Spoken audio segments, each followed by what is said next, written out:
Hello guys, welcome back to another episode of Dragon Ball Classic. ഇത് dragon ball ക്ലാസിക്കിലെ രണ്ടാമത്തെ എപ്പിസോഡാണ്. ആദ്യത്തെ episode കാണാത്തവരുണ്ടെങ്കിൽ വേഗം തന്നെ അത് കണ്ടിട്ട് വരിക. ഞങ്ങൾ കമൻറ്റ് ബോക്സിൽ പിൻ ചെയ്തേക്കാം. എപ്പിസോഡിൻ്റെ തുടക്കത്തിൽ തന്നെ ബുൾമയും ഗോകുവും ഡ്രാഗൺ ബോളിന് വേണ്ടിയുള്ള യാത്ര തുടർന്നു.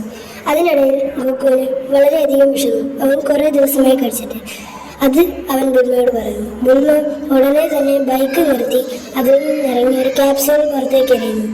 ആ ക്യാപ്സ്യൂൾ വീടെടുത്ത് ഒരു വലിയൊരു വീട് തന്നെ പ്രത്യക്ഷപ്പെടുന്നു. അത് കണ്ട് പേടിച്ച ഗോകു ബുൾമ കയറി പോകുന്ന കണ്ടിട്ട് വളരെയധികം പേടിച്ച് പതിയെ അതിനകത്തേക്ക് കയറുന്നു.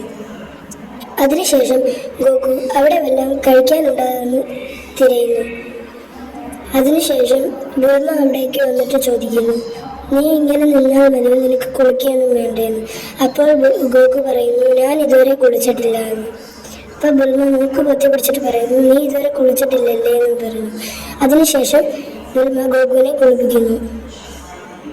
അപ്പോൾ ആ ക്രീച്ചറിനെയാണ് കാണിക്കുന്നത്. ആ ക്രീച്ചർ ആ 1 സ്റ്റാർ ഡ്രാഗൺ ബോളിനെ നോക്കി പറയും, ഈ ഡ്രാഗൺ ബോൾ എൻ്റേത് മാത്രമാണ്, ഇതെൻ്റെ സ്വന്തം ഡ്രാഗൺ ബോളാണ്, ഇത് വേറെ ആർക്കും കിട്ടില്ല.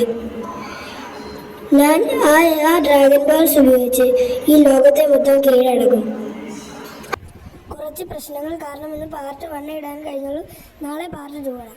അപ്പോൾ എല്ലാവരും സബ്സ്ക്രൈബ് ചെയ്യൂ.